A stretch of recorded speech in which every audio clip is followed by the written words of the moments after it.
যারা আওয়ামী লীগ করতে এখন কাউকে খুঁজে পাওয়া যাচ্ছে না, ঠিক কি না? নেতা শেষ, কর্মীরাও শেষ, উঁদুরের গর্তেও নাই, ভাগছে সব। এটাই নিয়ম। আপনি যার দল করবেন তার থেকে আল্লাহ পুরস্কার নিতে বলবেন। কিয়ামতের ময়দানে যারা যেই নেতার নেতৃত্ব মেনেছ, সেই নেতার কাছে পাঠিয়ে দেওয়া হবে, তোমার নেতার কাছে থেকে পুরস্কার আনো। যারা মূর্তির সামনে মাথা নত করেছো, মূর্তির সামনে আল্লাহ পাঠিয়ে দিবেন, যাও মূর্তি থেকে তোমার পুরস্কার নিয়ে আসো। এজন্য শিরক কাছে যেখানে আমরা নাই, আল্লাহর দল যেখানে আমরা আছি, পড়েন সুবহানাল্লাহি ওয়া বিহামদিহি আদাদা খালকিহি ওয়া রিদা নাফসিহি ওয়া জিনাতা আরশিহি ওয়া মিদাদা কালিমাতি। সবাই পারেন দোয়াটা? শিখে নেবেন, হিসনুল মুসলিমে পাওয়া যাবে। দোয়াটা সবাই মিলে শিখে নেবেন। অনেক সুন্দর একটা আয়োজন করেছেন ফুরফুরা শরীফের সুযোগ্য সাহেব জাদা ওলিয়ে কামেল শাহ সুফি হজরত মাওলানা আব্দুস সাত্তার সিদ্দিকী পীর সাহেব কেবলা। কেবলা মানুষকে বলা জায়েজ নেই, এগুলো আর লিখবেন না। কেবলা একটাই আমাদের। হ্যাঁ, কেন মানুষকে কেবলা করেন? কেবলা কোথায়? কাবা শরীফ, খালাস। এটা উনিও পছন্দ করতেন না। আমি আপনাদের যিনি এখানে আসতেন আব্দুস সিদ্দিক, ও যে মারা গেলেন, এই যে মেশকাতের আব্বা আবু বকর সিদ্দিক রাহমাহুল্লাহ, আমি দেখেছি ওনাকে। আমাদের যে সমস্ত গতানুগতিক স্বার্থান্বেষী পীর আছে এরকম তিনি না। তিনি হকের আন্দোলন করতেন, ঠিক কিনা? হকের দিকে দাওয়াত দিতেন। ওনার জামাইয়ের নাম কি বলেন তো? আব্দুল্লাহ জাহাঙ্গীর, ডক্টর আব্দুল্লাহ জাহাঙ্গীর, উপমহাদেশের একজন শ্রেষ্ঠ আলেম। তিনি চলে গেছেন। এই জামাইকে যিনি ধারণ করেছেন, তিনার আকীদা অত্যন্ত পরিচ্ছন্ন ছিল। তো আমরা ইনশাআল্লাহ সেদিকেই যাব। আল্লাহ যেন আব্দুস সাত্তার সাহেবের, আছেন তো উনি না? আব্দুস সাত্তার সাহেব আছেন? আল্লাহ ওনাকে কবুল করুক। আল্লাহ ওনার জীবনের গুনাহগুলো মাফ করে দিক। ওনার আত্মীয় স্বজন যারা আছেন আল্লাহ সবাইকে মাফ করে দিক। এখানে স্থান হলো দিগুলিয়া দারুস সুন্নাহ জাফরিয়া সিনিয়র মাদ্রাসার মাঠ। অনেক পুরানো মাদ্রাসাটা। এটা কত পুরান? 1943। 1941 সালে মারা গেছে কোন লোক বলেন তো? রবি ঠাকুর। 1941 সালে এই ভদ্রলোক মারা গেছে। 1861-তে তার জন্ম। আর উনি চিতায় থেকে জাতীয় সঙ্গীত উপহার দিয়ে গেছেন। হিসাব মিলায় নিয়েন লোকেরা কোন বোকার স্বর্গে আছে। একটা হিন্দু যে নাকি আকীদাগত ভাবে জাহান্নামী, তার জাতীয় সঙ্গীত কোন মুসলমানের জাতীয় সঙ্গীত হওয়া উচিত ছিল না। ভারতের জাতীয় সঙ্গীত আল্লামা ইকবালের লেখা, সারা জাহাঁ সে আচ্ছা হিন্দুস্তান হামারা। আর আমাদের এই 93% মুসলমানের দেশে আমরা কি একটা বানিয়ে দিয়েছি। আল্লাহ বুঝার তৌফিক দান করুক। আপনাদের সবই উল্টাপাল্টা দেখছি। সভাপতিত্ব জনাব শিরিন সুলতানা, কেন ওনাকে সভাপতি করতে হবে কেন? এটা কোন জাতের ভদ্রতা? হ্যাঁ, কি জন্য তাকে, এই মহিলাকে সভাপতি করতে হবে কেন? আল্লাহ এই জাতিকে হেদায়েত দান করুন। আর কোন সরকারি অফিসার ছিল না? এসিল্যান্ড ছিল। এসিল্যান্ডকে করতে পারতেন, এডিসিতে করতে পারতেন। এই বেটিরে ধরে নিয়ে আসেন এখন এখানে। হ্যাঁ, এরা যথেষ্ট কষ্ট দিয়েছে গত 17 বছর আমাদের। আমরা কারো তোয়াক্কা করার জন্য দুনিয়াতে আসি নাই। পুলিশগুলো ছিল তাদের হাতের কিনারক, ইশারায় তারা কাজ করত। আল্লাহ যদি এখন তাদেরকে ভালো করে, ভালো না হলে ওদের লাইনে যাবা, ভালো হওয়ার চেষ্টা করো। আমরা টাকা দিয়ে অফিসার পালি আর আমাদেরকে পিটায়, আমাদেরকে গুলি করে। একটু মাথার চিন্তাও করো না। কয় যে সরকারি চাকরি করি, কিসের চাকরি করস বেটা? তোরে আল্লাহ জিজ্ঞেস করবে কেন গুলি চালিয়েছিস? সেই দিন বলতে পারবা না আমি চাকরির জন্য চালিয়েছি। না, রিজিক আল্লাহ দেয়, তুই তার কথা শুনলি কেন? বুখারীতে একটা হাদিস এসেছে, আজকে পড়ছিলাম। 4317 নম্বর হাদিস বলবো ইনশাআল্লাহ। রাসূল এক জায়গায় কিছু লোককে সেনাপতি একজন নিয়োগ করে যুদ্ধের জন্য পাঠালেন, আর বলবেন তোমরা তোমাদের সেনাপতির কথা শুনবা। ওই সেনাপতি ওখানে যাওয়ার পরে বলল যে তোমরা কাঠ জোগাড় করো, কাঠ জোগাড় করো। সবার কাঠ জোগাড় করলো, বললো এটাতে আগুন দাও, আগুন দিছে, এবার এটার ভিতরে ঢুকো। এখন সাহাবায়ে কেরাম চিন্তা করতে লাগলেন ঢুকবেন কি ঢুকবেন না। অবশেষে সবাই মিলে বললেন আমরা আগুনে ঢুকবো না। রাসূলের কাছে গেলেন, রাসূল সাল্লাল্লাহু আলাইহি সাল্লাম বললেন যদি তোমরা আগুনে ঢুকতা চিরস্থায়ী আগুনেই থাকতা। লা তাআতা ইল্লা বিমারুফ, ভালো কথা ছাড়া নেতৃত্ব আদায় করা যায়? কোন খারাপ নেতৃত্ব মানবা না, কোন বাজে কথা তোমরা শুনবা না। জনগণকে বলা হলো গুলি করো, তুই গুলি করলি, তুইও জাহান্নামী। জাহান্নামী তুই গুলি করলি কেন? লা তাআতা লিমাখলুকিন ফি মাসিয়াতিল খালিক, আল্লাহর অবাধ্য হয়ে সৃষ্টির কোনো আনুগত্য করা জায়েজ নাই। আল্লাহ বুঝার তৌফিক দান করুন। মোহাম্মদ জহুরুল ইসলাম বকুল, বিশেষ অতিথি জনাব মোহাম্মদ আব্দুল হাকিম খান, ইউপি সদস্যবৃন্দ মোহাম্মদ আবু তালিব, শাফিনুর ইসলাম, অত্র এলাকার সম্মানিত ব্যক্তিগর্ব, সানাউল মুর্শেদ, মোহাম্মদ হাসনাত জামান, মাহফুজুর রহমান, মোহাম্মদ মনির হোসেন, দলিল পড়ছি ভালো করে শুনেন, মোহাম্মদ আব্দুল্লাহ ওয়াল, জনাব শাহাদাত হোসেন ছিল। গত 17 বছর একজনের নাম বাদ পড়লে মাহফিল বাদ। কি খবর?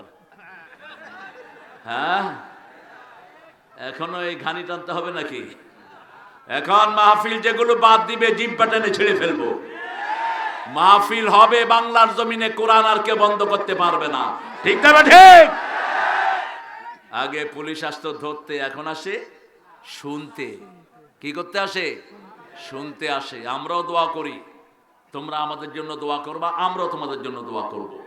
আর তোমরা উল্টা পথে চলবা, বদদোয়া দেব ওই হারুন্যার মতো আর ওই বেনজির শয়তানের মতো দেশ ছেড়ে ভাগবা। ঠিক তবে ঠিক। কবির বিন সামাদ আমার অত্যন্ত স্নেহের আদরের কথা বলেছে, মাশাআল্লাহ। ও এখন ওয়াজও করে আলহামদুলিল্লাহ। এই হ্যালো, সেটা দিয়ে এলো, এখন ওয়াজে গেল। আল্লাহ ওকে সুন্দর কথা বলার তৌফিক দান করুক। সূরা তহার 55 নম্বর আয়াত থেকেও কথা বলা শুরু করেছে। আমি খুব খুশি হয়েছি যে রেফারেন্স সহ সে কথা বলেছে। খায়রুল কালামে মা কাল্লা ওয়া দাল্লা ওয়া লা ইয়ামুল্লা। রাসূল বলতেন শ্রেষ্ঠ কথা হলো যেটা কথা হবে কম, দলিল হবে বেশি। অত্যন্ত উপকারী একটা আয়াত, যেটা আমরা সব সময় পড়ি। আমাদের লাশ দাফন করতে আমরা পড়ি মিনহা খালাকনাকুম ওয়া ফিহা নুঈদুকুম ওয়া মিনহা নুখরিজুকুম তারাতান উখরা। Soil, you are talking with soil. আপনি মাটির সাথে কথা বলছেন। মিনহা খালাকনাকুম, from you I have created you. এই আর্থ থেকে আল্লাহ বানিয়েছেন, এখানেই আপনাকে দাফন করা হচ্ছে। আবার he will resurrect from this earth, এই মাটি থেকে আপনাকে আবার বের করা হবে। ঠিক কিনা? কি অনিন্দ সুন্দর কথা! কে বলছেন? আল্লাহ যেন সামাদকে আরো সুন্দর করে দেন, আরো যেন কোরআনের কথাগুলো তিনি বলতে পারেন। আল্লাহ তৌফিক দান করেন। আল্লাহ তার আব্বাকে চিরস্থায়ীভাবে জান্নাতুল ফেরদাউসের মেহমান করে দেন। আল্লাহ তার আম্মার হায়াতকে দারাজ করে দেন। জনাব হাফেজ মাওলানা মোহাম্মদ আব্দুল আজিজ জিহাদি কথা বলেছেন। মাওলানা এম আব্দুল সালাম সাহেব বলছেন কথা বলছেন। আব্দুল সালাম আজাদ, আব্দুল সামাদ আজাদি বলছেন কথা বলেছেন। আপনারা জানেন এই প্রোগ্রামগুলো পয়সা বেসড, অর্থাৎ আপনাদের ডোনেশনের উপর এদের বাকি বছরের কর্মসূচিগুলো চলে। সেজন্য আপনাদের পকেটটা অক্ফ করে দিবেন। পকেট অক্ফ না করলে ওয়াজ করব না। ছেলেরা ঢুকবে, আপনারা দিবেন। কত লাগবে এই বছর? কত টার্গেট?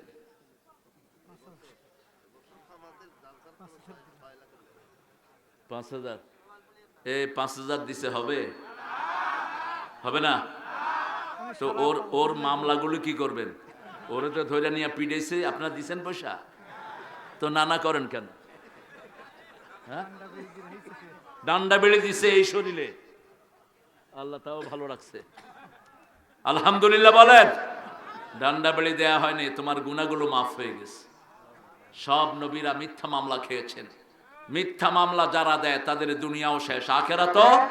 আর যাদের নামে দেয় তাদের প্রমোশন দেন কে? প্রমোশন হয়েছে কিনা? হয়েছে কিনা? তো 5,000 টাকা দিয়েছে, আপনারা চাইলে আরো দিবেন ইনশাআল্লাহ।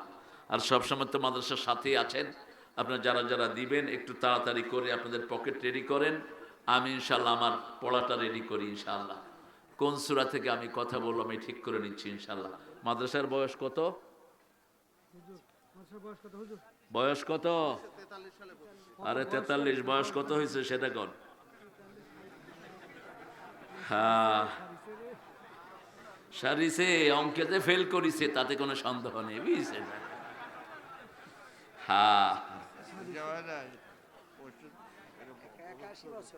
81 বছর। 81 কত বছর?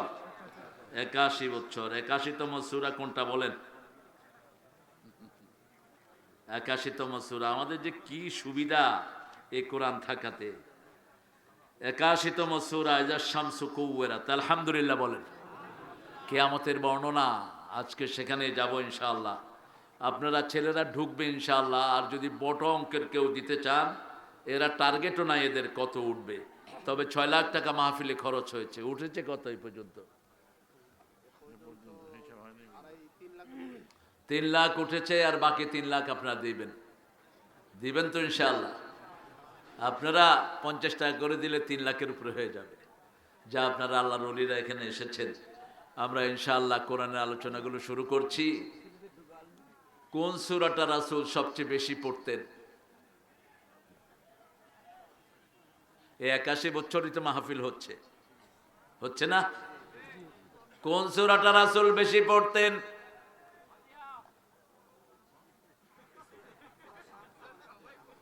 এখানে অনেক ওলামা হযরত এসেছেন, আমি যাদের ছাত্র হতে পারলে ধন্য হতাম। স্টেজে সবাইকে জায়গা দিলে ভালো হতো, কিন্তু সবাই উঠলে স্মার্ট স্টেজ হয়ে যেতে পারে, এই জন্য সবাইকে উঠানো গেল না। অনেক স্যাররা এসেছেন, প্রিয় sir, primary, high school, college, ইউনিভার্সিটির স্যার এসেছেন, আবাল বৃদ্ধা বনিতা পর্দার মা বোনেরা এসেছেন, আমার প্রিয় কৃষক ভাইয়েরা। এখানে কৃষক বেশি না শ্রমিক বেশি? কোন নবী কৃষক ছিলেন? কোন নবী কৃষক ছিলেন? আদম আলাইহিস সালাম। আমরা সবাই কৃষকের সন্তান। যে দেশের কৃষি যত উন্নত, সেই দেশটা তত উন্নত হয়ে যায়। বাংলাদেশের কৃষকদেরকে কেউ উন্নত করে না, এই জন্য দেশ উন্নত হয় না। কৃষকেরা কষ্ট করে ফলায়, মধ্য শর্তভোগীরা খেয়ে যায়, ঠিক না ঠিক? এই জন্য বলেছিলাম ডক্টর ইউনূস সাহেব, আপনি আর কিছু পারেন আর না পারেন, সিন্ডিকেট গুলো ভেঙে দিয়ে যান। যে সমস্ত চোরা সিন্ডিকেট আমার দেশ নষ্ট করছে, এই সবগুলোকে তছনছ করে দিয়ে যান, ঠিক কিনা? আপনারা কষ্ট করে ফসল ফলান, আলু 1 কেজি ফলাতে আপনাদের 20 টাকা লাগে, আপনাদেরকে দেয় 15 টাকা। এর পরের বছর দেখা যায় ওই কৃষকের আলু চাষই করে না। এইভাবে হয় কি না? হচ্ছে অহর্নিশ। এই জন্য আমরা ইনশাআল্লাহ আমাদের এমন সরকার চাই যারা কৃষি বান্ধব, কৃষি বান্ধব সরকার চাই আমরা, যারা কৃষকের দিকে আগে নজর দিবে। রাসূল সাল্লাল্লাহু আলাইহি ওয়াসাল্লাম যেটা করতেন, কৃষকরা যা ফলাতো রাসূল নিয়ে নিতেন। রাসূল অধিক দামে নিয়ে নিতেন, জিজ্ঞেস করতেন কাম সামান, কত তোমরা খরচ করেছো? তারা বলতো আমরা 50,000 খরচ করেছি, 1 লাখ দিয়ে নিয়ে নিতেন। ওদের আর টেনশন নাই। এখন জাপান বলেন, অস্ট্রেলিয়া, কানাডা, পৃথিবীর যতগুলো উন্নত দেশ আছে সব রাসূলের নীতি অনুসরণ করে। আমরা মুখে দুরূদ পড়ি, কিন্তু রাসূলের আইন আমরা মানি। তারা কৃষকদের এরকম করে। আমি দেখেছি পৃথিবীর বহু জায়গায় কৃষকরা সবচেয়ে ধনী। আমেরিকাতে যান, অস্ট্রেলিয়াতে যান, কানাডাতে যান, বললাম how could be you are so rich, তুমি এত পয়সাওয়ালা হলা কেমনে? বলছে দেখো আমরা যাই ফলাই, বছরের শুরুতে যদি আমাদের 10 লাখ টাকা খরচ হয়, সরকার 20 লাখ টাকা দিয়ে এটা আগেই কিনে নিয়ে যায়। আমাদের আর কোনো টেনশন থাকে না, পাহারাও দিতে হয় না, সরকার ওখান থেকেই তাদের প্রসেস করে তারা নিয়ে যায়। ফলে কৃষক খুব নিশ্চিন্তে তার বাকি সময়গুলো কাটায়, ঠিক না বেটি? আর আমাদের কৃষক চিন্তার চিন্তা, পাহারা দেয়, এরপরে কাটার পরে দাম নাই, 5 টাকা 10 টাকা কেজিতে লস হয়, এরকম কৃষক বেশি না কম? আল্লাহ আমাদেরকে যেন সরকার কৃষি বান্ধব হতে পারে এরকম সরকার আপনি আমাদেরকে দান করেন। এটা কি জহিদুল ইসলাম? এগুলো তো এভাবে বললে বহু সময় চলে যাবে। কই কি চেয়ারম্যান প্রার্থী? হ্যাঁ, টাকা পয়সা আছে তো? হ্যাঁ, কিন্তু আওয়ামী লীগে দেয় নাই। ও, আওয়ামী লীগে হইতে দেয়নি তো? তো চেয়ারম্যান এবার চেয়ারম্যানই হয়ে গেছে। টাকা আছে? টাকা আছে? আচ্ছা, তাইলে 50,000 টাকা দিয়ে দিও, আমরা সবাই দোয়া করে দেবো আল্লাহ তোমার যেন চেয়ারম্যান, এরপরে এমপি, এরপরে মন্ত্রীও বানায় দেয়। দোয়া করে দিলাম আল্লাহ। হ্যাঁ, 5,000 বাকি, 5,000 ক্যাশ দেয়া হয়েছে। সবচেয়ে বেশি কোন সূরা পড়তেন রাসূল বলেন? এগুলো জানলেন না কেন? হ্যাঁ, হুজুররা কয় নেই? হুজুররা কি দিয়ে ওয়াজ করে? শুধু গাল গল্প। সবচেয়ে বেশি কোন সূরা পড়তেন? কোরআনের মা কোন সূরা? কোন সূরা ছাড়া নামাজ হয় না? কোন সূরাকে আল্লাহ কোরআনে 1 নাম্বার রাখলেন? এটা পড়ার দিক থেকে 1 নাম্বার, সওয়াবের দিক থেকে 1 নাম্বার, বরকতের দিক থেকে 1 নাম্বার, ফুয়ের দিক থেকে 1 নাম্বার। বিপদে পড়লেই রাসূল পড়তেন আলহামদুলিল্লাহি রাব্বিল আলামিন। যত হুজুররা ফু দেয় কোন সূরা দিয়া? এই সূরা ফাতিহা। ফু দেওয়ার সময় আস্তে আস্তে ফু দেয় যাতে মানুষে টের না পায়, কারণ মানুষে টের পাইলে তো হুজুরকে ব্যবসা শেষ। এই জন্য দেখবেন কথা কয় জোরে জোরে, পড়ার সময়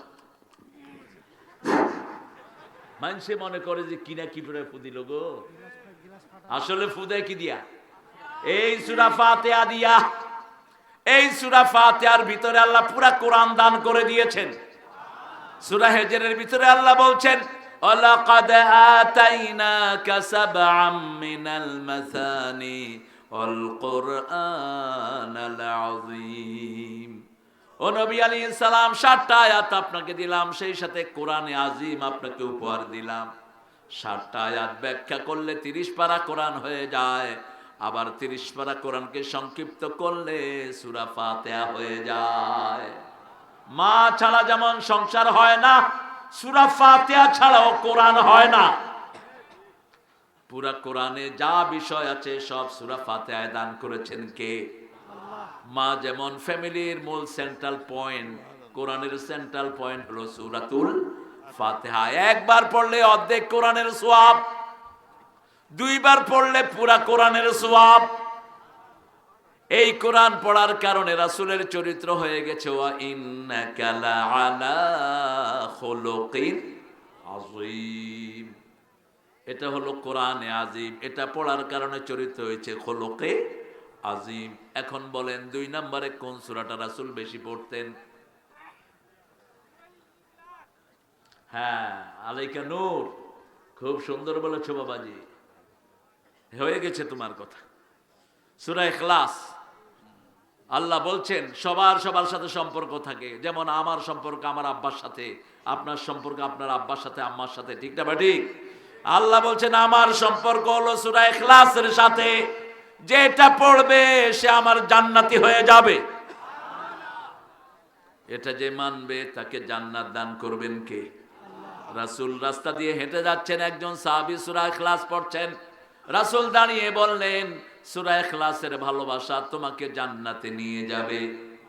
আবার এটা 10 বার যারা পড়বে তাদের জন্য জান্নাতে প্রাসাদ তৈরি হবে।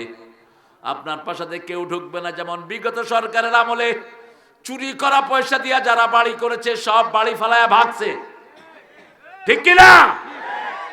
বাড়িগুলো খালি পড়ে আছে, গণভবনে এখন কুত্তাও গেছে নাকি? হ্যাঁ, আমার প্রিয় ছেলেরা ঢুকেছে। আপনারা ইনশাআল্লাহ একটু কৃপণতা করবেন না প্রিয় বাবাজিরা, কারণ হলো এই মাহফিলটা যদি না হতো আপনারা এত আল্লাহর ওলিরা এখানে আসতে পারতেন না, আমরাও পারতাম না।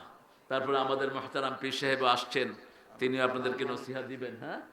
সাধারণ যেগুলো শিখতেছি অনেক যে যেগুলো আমরা শিখছি এগুলো শিখতে পারতাম না। জন্মার পর থেকে আমরা পড়ি, কিন্তু এটা এত বড় মর্তবাটা জানতাম এই যে দেখেন, জন্মের পর থেকে পড়ে কিন্তু এত বড় মর্যাদা জানতেন না।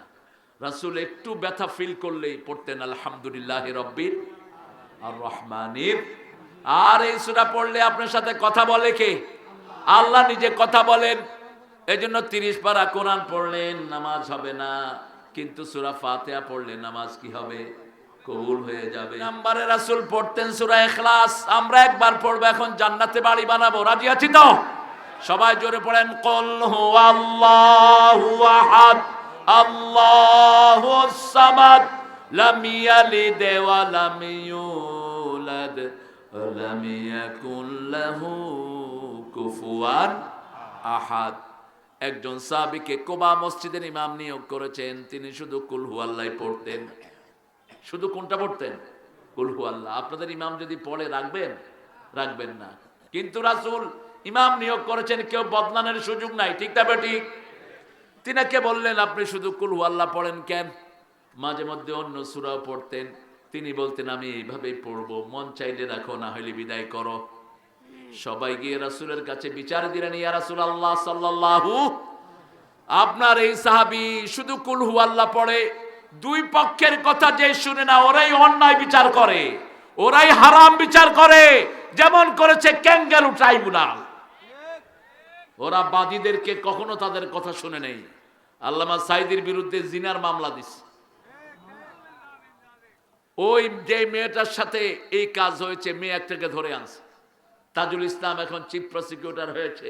সে জিজ্ঞেস করছে, মা তোমার শ্লীলতাহানি কে করেছে? ক সাঈদী। দেখতে কেমন? কালো আলকাতরা। বলছে মা তোমার জন্ম কবে? 75। ঘটনা ঘটছে কবে? কবে? 71। জন্ম কবে? গায়েবী, আল্লাহ গায়েব করে দিচ্ছে। এরপরে তাজুল বলল, ইওর অনার, দেখছেন কি মিথ্যা নাটক সাজানো হয়েছে। তাজুলকে উঠিয়ে নিয়ে 1 সপ্তাহ পিটানো হয়েছে, আর তাকে কোর্টে আসতে দেওয়া হয়নি। এই জন্য যখনই কোনো বিচার আসবে দুই পক্ষ শুনতে হবে। এক পক্ষ শুনে যারা বিচার দেয় তারা মিথ্যুক, তারা চোর, তারা ডাকাত। কিয়ামতের ময়দানে এই বিচারকগুলো প্রথম দাঁড়াবে। রাসূল বলছেন হিসাব হবে নামাজের, কিন্তু বিচার শুরু হবে রক্তের। কেন রক্ত প্রবাহিত করেছো? কেন ফাঁসি দিয়েছো? কেন বৈষম্য বিরোধী আন্দোলনে 3000 ছেলেকে খুন করেছো? কেন করেছো? জবাব দাও। তখন সেই দিন হবে এই বিচারপতিরা হবে আসামি, আর যাদের উপর বিচার করেছে তারা হবে বাদী। মূল বিচারক কে? যেদিন রোজ হাসরে শেষ বিচারে তুমি হবে কাজী। যেদিন রোজ হাসরে শেষ বিচারে তুমি হবেন কাজী। তিনি কে? আল্লাহ। আল্লাহ আমাদের উপর আপনি রহম করবেন, জোরে বলেন আমিন। রাসূল সাল্লাল্লাহু আলাইহি ওয়াসাল্লাম ওই সাহাবীকে ডাকলেন, শুনলাম তুমি নাকি নামাজে শুধু সূরা ইখলাস পড়ো। ইয়া রাসূলুল্লাহ, মাঝে মধ্যে অন্যটা পড়ি, কেন? তিনি বলছেন আমি আল্লাহর ভালোবাসা পেতে চাই। আল্লাহর পরিচয়ের চেয়ে শ্রেষ্ঠ কোন সূরা আমার জানা নাই। রাসূল সিদ্ধান্ত দেওয়ার আগে আল্লাহ জিবরাইল আমিনকে পাঠালেন, যাও ওই রাসূলকে বলো ওই সাহাবীকে আমি আল্লাহ নিজে ভালোবাসি। উঠতে বসতে চলতে ফিরতে পড়বেন কুল হুয়াল্লাহু। তাহলে সম্পর্ক হবে কার সাথে? তাহলে প্রথম সূরা ফাতিহা, 2 নম্বর সূরা ইখলাস, এটা হলো কোরআনের 1/3 একবার পড়লে 10 পারা সওয়াব হয়ে যায়। 3 বার পড়লে 1 খতম হয়ে যায়। 10 বার পড়লে জান্নাতে বাড়ি হয়ে যায়। রাসূল বলছেন এই সূরাটা যে বেশি পড়বে আল্লাহর সাথে তার সবচেয়ে বেশি সম্পর্ক হয়ে যাবে। কুল ইয়া আইয়ুহাল কাফিরুন পড়লে রাসূল পড়তেন কুল হুয়াল্লাহু আহাদ, কারণ কাফেরের সূরায় আল্লাহর নাম একবারও নাই। কুল ইয়া আইয়ুহাল কাফিরুন এই সূরাটা কাদের? এই সূরাটার নাম কি? সূরা কাফিরুন। কি নাম?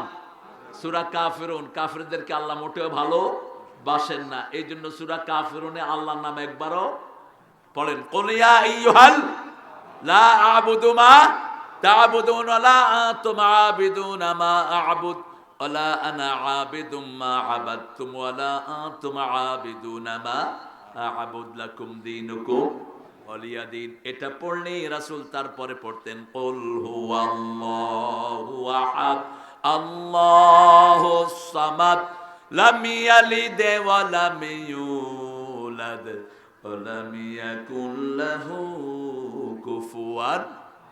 তারপরে আরো 4টা সূরা পড়তেন রাহমাতাল লিল।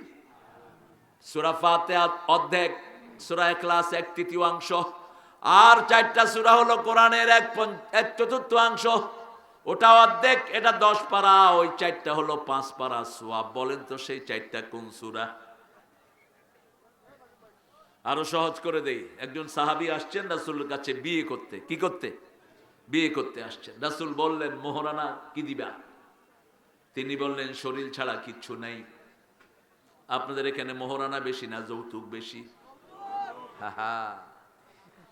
আসল জিনিস বেরোচ্ছে। কি এর নামাজ পড়েন? কি ঘোড়ার ডিমের নামাজ পড়েন? নামাজ কবুল হবে না আপনার। আপনি জিনাকার হিসাবে উঠবেন কিয়ামতের ময়দানে। আপনি মোহরানা আল্লাহ ফরজ করেছেন, সেটা বাদ দিয়ে হিন্দুদের যৌতুক নেওয়া শুরু করেছেন। একজন নবীও মোহরানা বাকি রেখে বিয়ে করাতেন না, নিজেরাও করেন নাই, করানো নাই। কোন ছাগলে যে চালু করেছে মোহরানা বাকি? বাকি না কি মনে করেন? রাসূল বলছেন বুখারীর বর্ণনা, যদি টাকা না থাকে, মোহরানা না থাকে, রোজা রেখে যৌবন হেফাজত করো, বিয়ের কথা মুখে আনবা না। আলী যখন রাসূলের মেয়েকে প্রস্তাব দিলেন আবু বকর রাদিয়াল্লাহু আনহুর মাধ্যমে, রাসূল সাল্লাল্লাহু আলাইহি সাল্লাম ফাতেমাকে গিয়ে বললেন, ও মা, তোমার জন্য আমার সাহাবীদের একজন জ্ঞানী আমার কাছে থেকে। এই কথা বলবা না, এই ছেলে কথা বলবা না, আস্তে আস্তে যাও, আস্তে আস্তে যাও। হ্যাঁ, আর বড় অঙ্কের যারা দিবেন এখানে পাঠিয়ে দেন। আপনারা যদি না দেন মাহফিলটা আগামী বছর বন্ধ হয়ে যাবে। তবে দোয়া করেন আমরা যদি ক্ষমতায় আসি মাহফিলের জন্য ভিক্ষা করতে হবে না, এই মাদ্রাসার জন্য ভিক্ষা করতে হবে না। এগুলো ছিল স্বাবলম্বী। ইংরেজ কুত্তারা এগুলোকে ভিক্ষাথলি হাতে ধরিয়ে দিয়েছে। বাংলাদেশের প্রত্যেকটি মসজিদ মাদ্রাসার এগেনিস্টে 250-300 বিঘা জমি ছিল। এই জমি সব রাষ্ট্রের কাছে নিয়ে এগুলোকে ভিক্ষাথলি ধরায় আনছে। আমাদের পূর্বপুরুষরা সবগুলো প্রতিষ্ঠানকে স্বাবলম্বী করে দিয়ে গেছে, কিন্তু খেয়েছে। হ্যাঁ, এই মাদ্রাসার আলহামদুলিল্লাহ অনেক জমি। তারপরেও কিছু ক্যাশ দরকার হয়, কারণ সব সময় তো জমির ফসলগুলো আসে, কিন্তু ইনস্ট্যান্ট ক্যাশ লাগে প্রতিষ্ঠান চালাতে হলে। এটা হাতির খোরাক। অনেক বাচ্চাদেরকে এখানে বোর্ডিং আছে, লিল্লা বোর্ডিং খাওয়ানো হয়। আল্লাহ আমাদেরকে বোঝার তৌফিক দান করুক। সাহাবী আসছেন, হুজুর আমি বিয়ে করব। রাসূল বলছেন মোহরানা কি দিবা? কয় কিচ্ছু নাই। চুপ করে আছেন সাহাবী। রাসূল বললেন তোমার কাছে সূরা কাউসার আছে নাকি? আছে। সূরা জিলজাল আছে নাকি? আছে। সূরা কাফিরুন আছে নাকি? আছে। সূরা নসর আছে নাকি? আছে। যাও তুমি বিয়ে করো। তোমার মোহরানা হলো কোরআনের 4টা সূরা। কয়টা? এই 4টা সূরা যারা পড়বে তাদের অর্থনৈতিক অবস্থা ভালো করে দিবেন কে? আল্লাহ ভালো করে দিবেন। সূরা জিলজাল আপনারা পারেন তো?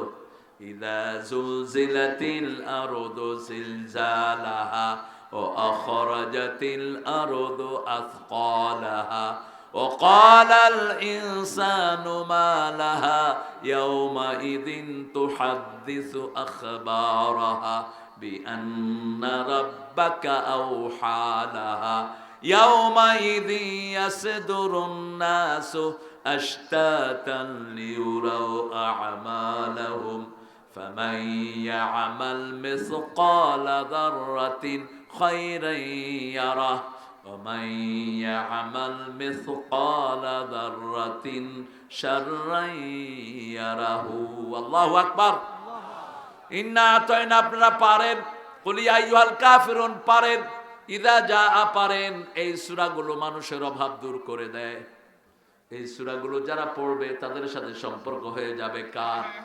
প্রত্যেক সূরায় রাসূল পড়তেন প্রতিদিন প্রায় 20টা সূরা পড়তেন রেগুলারলি, রাহমাতাল লিল আলামিন। এর মধ্যে সবচেয়ে বেশি সূরা পড়তেন জুমার দিন। কোন দিন? প্রতিদিন প্রায় 5 পারা পড়তেন রাহমাতাল লিল আলামিন ইবনে ওমরকে ডেকে বললেন, প্রতিদিন এক মঞ্জিল পড়বা। কোরআন 5টা বিভাগে বিভক্ত। কোরআনের প্রথম হলো পারা, দ্বিতীয় হলো রুকু, তৃতীয় হলো আয়াত, চতুর্থ সূরা, পঞ্চম হলো মঞ্জিল। পঞ্চম কি? মঞ্জিল। 5 মঞ্জিলে কোরআন ভাগ করা, 7 মঞ্জিলে। আমরা উঠবো না। এই আপনারা উঠছেন কেন? আল্লাহ কবুল করুক। আরো জোরে বলেন আমিন।